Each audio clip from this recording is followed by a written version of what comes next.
মৃত্যু চিন্তা যদি তুমি করো তাহলে আর 7 দিন বসে এখানে বসে তুমি আর ভগবত কথা শ্রবণ করতে পারবে না। ওই সব সময় তোমার ভিতরে মৃত্যু চিন্তা আসবে। 7 দিন পরেই তো আমার মৃত্যু, 7 দিবস পরে আমার এই জগৎ থেকে চলে যেতে। এই জন্য চিন্তাকে চিতার সঙ্গে তুলনা করছে বাবা। চিতা আমাদের জীবিত অবস্থায় মৃত অবস্থায় পোড়ায়, আর চিন্তা আমাদের জীবিত অবস্থায় পোড়ায়। বলছে চিন্তা করতে পারবে না। ওই চিন্তা আর চিন্তা দুটো একই জিনিস বাবা। হরে কৃষ্ণ। একটা চোখে দেখা যায় আর একটা চোখে দেখা যায় না। একটা যখন হয় তখন ভিতরে প্রাণ থাকে না, যখন চিন্তার আগুনে পড়ি তখন ভিতরে প্রাণ থাকে না, আর যখন চিন্তার আগুনে পড়ি তখন ভিতরে প্রাণ থাকে। এই যে এমন কেউ আছেন যার ভিতরে কোনো চিন্তা নাই? জানি বললো বাবা আছে, চিন্তা নাই। হরে কৃষ্ণ। গোবিন্দ দাদা রাধা গোবিন্দ মধুমানন্দে।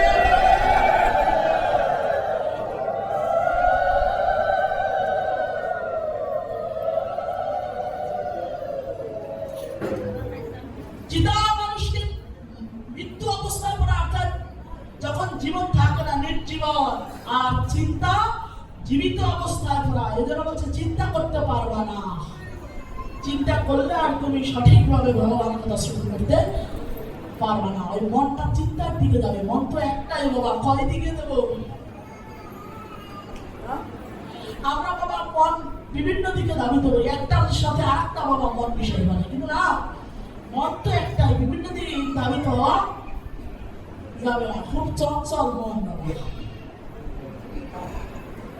এদের বলছে 7 দিন বসে কৃষ্ণ কথা শ্রবণ করবে, এইখানে বসে 7 দিন বসে মনটা এই ভগবানের দিকে কথার দিকে দাও। আর যদি তোমার এই মনটা বারবার মৃত্যু চিন্তার দিকে যায়, শুধু 7 দিন পরে মৃত্যু, 7 দিন পরে মৃত্যু, 7 দিন পরে মৃত্যু, এই চিন্তায় যদি বাবা তুমি করে যাও, তাহলে আর তোমার মনটা ভগবানের দিকে থাকবে না। শ্রবণ তো করবাই, কিন্তু শ্রবণ করার সাথে সাথে মনটাও যেন একত্রিত হয়। মন আর শ্রবণ ইন্দ্রিয় দুটো যেন একত্রিত হয়। এটা তোমার কর্তব্য, সম্মুখে তো এগিয়ে যাও। ক্রোধ করা যাবে না, কি অহংকারিত হওয়া যাবে না, এটা আরেকটা কর্তব্য। যদি এই জগতে কারো ভিতরে অহংকার থাকে, হরে কৃষ্ণ, তিনি কোনোদিন ভগবত কৃপা লাভ করতে পারবে না। এমনকি বাবা আমরা তো কত দুর্ভাগ আছি, এমনকি ব্রজ গোপীদের কাছ থেকেও ভগবান চলে গিয়েছিল বাবা এই অহংকারের ফলে, জানেন, অভিমানের ফলে।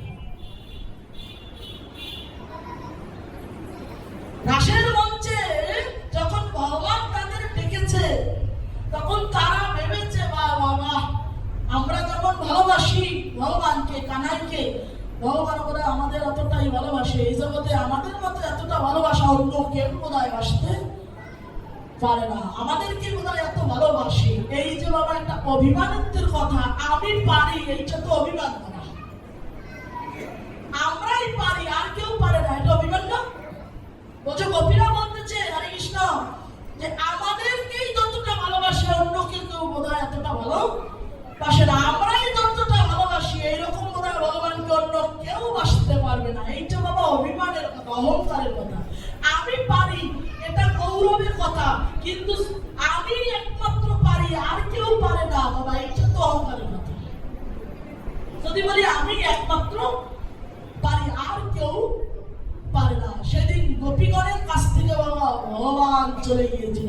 আর কি বলেছে হরে কৃষ্ণ, যখন চলে গিয়েছিল তাদের বাবা প্রাণ ভোমরাটা তো তাদের কাছ থেকে চলে গিয়েছে বাবা, তখন ভগবান দূর থেকে ব্রজ গোপিনীগণের সঙ্গে কথা বলছে। নিকুঞ্জবনে গিয়েছে, সেখান থেকে ব্রজ গোপিনীর সঙ্গে ভগবান ইথারের মাধ্যমে কথা বলে, আর বলতেছে আমাকে চেয়েছিলে ব্রজ গোপীগণ, পেয়েছো, কিন্তু পেয়েও আবার হারিয়ে ফেলেছো। এই জগতে না পাওয়ার একটা যন্ত্রণা, কিন্তু পেয়ে যদি আবার হারিয়ে ফেলতে হয় বাবা, সেই যন্ত্রণা আরো অধিক হয়ে যায়। না পাইলে বাবা একটা কষ্ট, একটা জিনিস আমি চাই কিন্তু পাচ্ছি না, ওইটা এক ধরনের কষ্ট, কিন্তু ওই জিনিসটা পেয়ে যদি আবার হারিয়ে ফেলি তাহলে বাবা কষ্ট কিন্তু আরো অধিক হয়। ভগবান নিকুঞ্জবনে চলে গিয়ে গিয়েছিল প্রজগোপীগণ, তাদের প্রাণ ভোমরাটাই বোধহয় কেড়ে নিয়েছে। আমি তো চলে গিয়েছি, এবার তো তোমরা মরে যাবা। ভগবান বলতেছে ব্রজগোপিনীগণের যে আমি তো চলে গিয়েছি, এবার তো তোমরা মরে যাবা। হরে কৃষ্ণ। ব্রজগোপিনীগণ কি বলছে জানেন? বলছে না না কানাই, এখনো আমরা মরি নাই, মরবো কিন্তু এখনো আমরা মরি নাই। কেন? বলছে তুমি আমাদের কাছ থেকে চলে গিয়েছো, তুমি নামে চলে গিয়েছো, কিন্তু তোমার নাম এই জগতে অমৃত যারা পান করে তারা তো অমর হয়। গোপীগণ বলতেছে বাবা রাসের শ্লোক, এটা গোপী গীতের শ্লোক যেটা বলতেছি। হরে কৃষ্ণ। ব্রজ গোপীগণ বলতেছে যে যারা এই জগতে অমৃত পান করে তারা তো অমর হয়, কিন্তু আমরা তো অমৃত পান করে বসে আছি, আমরা এই জন্য মরি নাই। কি বলছে? তব কথা অমৃত তপ্ত জীবন কবি বিদিত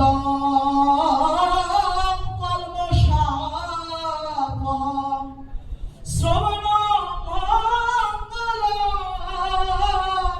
শ্রীমদাতত ভূমি গীনন্তিতে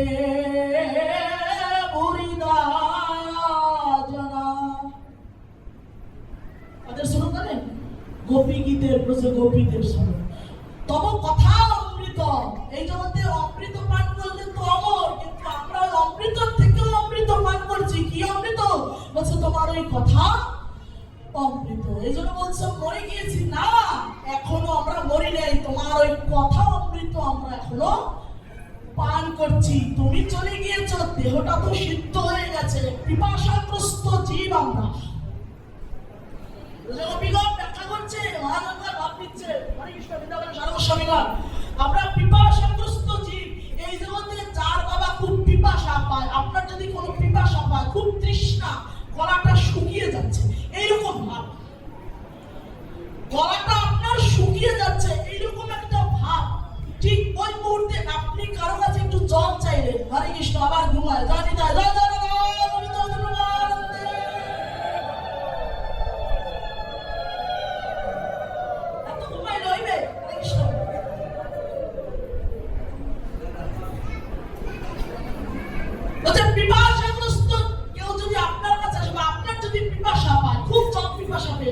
আপনি কারো কাছে একটু জল চেয়েছেন, দাদা আবার দিদি আমাকে একটু জল দেন, হরে কৃষ্ণ, খুব পিপাসা পেয়েছে, কিন্তু আপনি জল চেয়েছেন, কিন্তু আপনাকে জল দেওয়া হয়নি, জলের পরিবর্তে আপনাকে রাজভোগ মেরে দিয়েছে।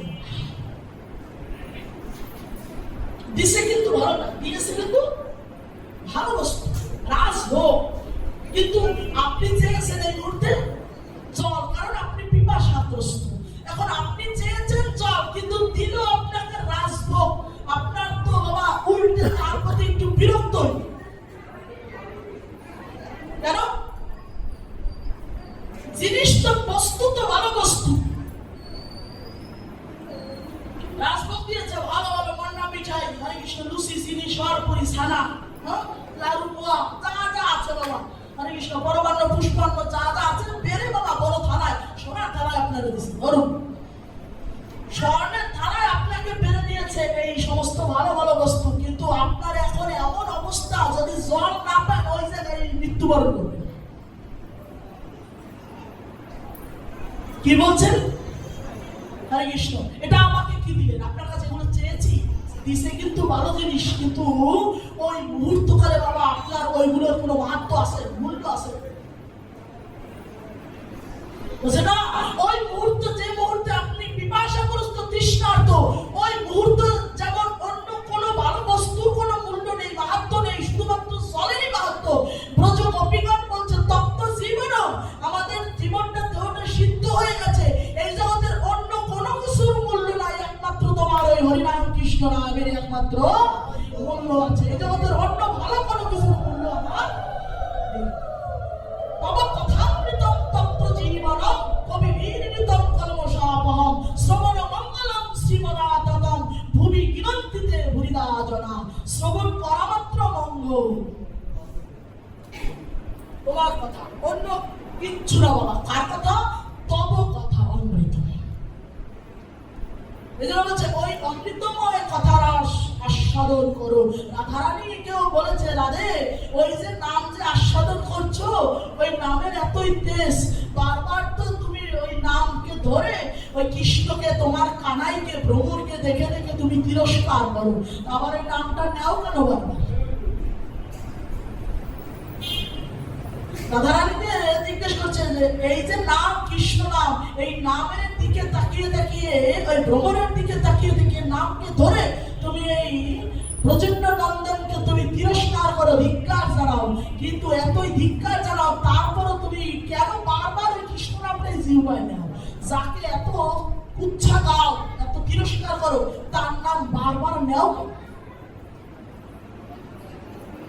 হরে কৃষ্ণ। বাবা গরম রসগোল্লা খাইছেন না?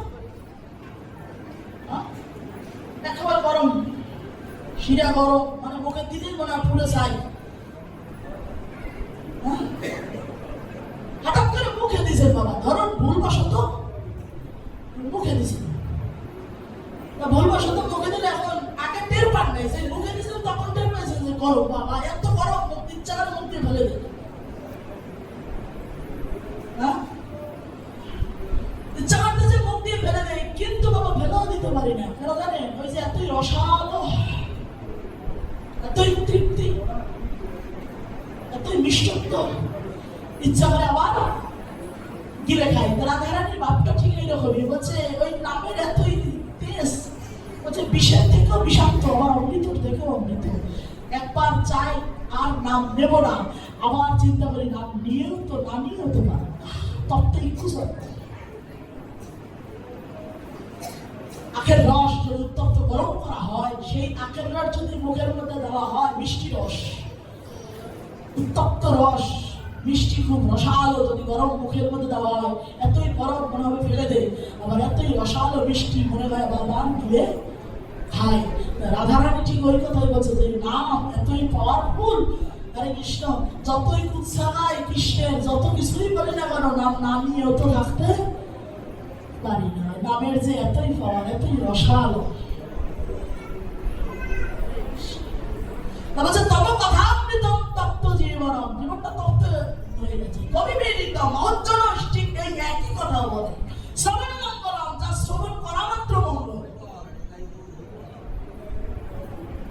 এজন্য নবমীরা ভক্তির মধ্যে প্রথমেই বলছে শ্রবণ, শ্রবণম কীর্তনম বিষ্ণু সদনম পাদ শ্রবণম অর্চনম বন্দনম ভাষ্য সত্য আত্ম নিবেদনম। বলছে শ্রবণ মঙ্গলম, শ্রবণ মঙ্গলম শ্রীমদাতত ভুবি গীনন্তিতে ভুরিদাজনা। ভাগবতের শ্লোক, দশম স্কন্ধের শ্লোক। হরে কৃষ্ণ। সেই ব্রজগোপীগণ পর্যন্ত তারা, তাদের ভিতরে অভিমান এসেছিল, ভগবান তাদের কাছ থেকেও চলে গেছে। অহংকার, এজন্য বলছে অভিমান অহংকার থাকলে সেখানে ভগবান পাওয়া যায় না। হরে কৃষ্ণ। আমাদের তো বিভিন্ন ভাবে অহংকার হয়, 4 প্রকার অহংকার হয়। হরে কৃষ্ণ। চতুর অহংকার আমাদের হয়। কে বলেছে জানেন এই কথাটা? কার? হরে কৃষ্ণ। আমার কথা না বাবা, ভাগবতের প্রথম স্কন্ধের 8ম অধ্যায় শ্লোক নম্বর 25।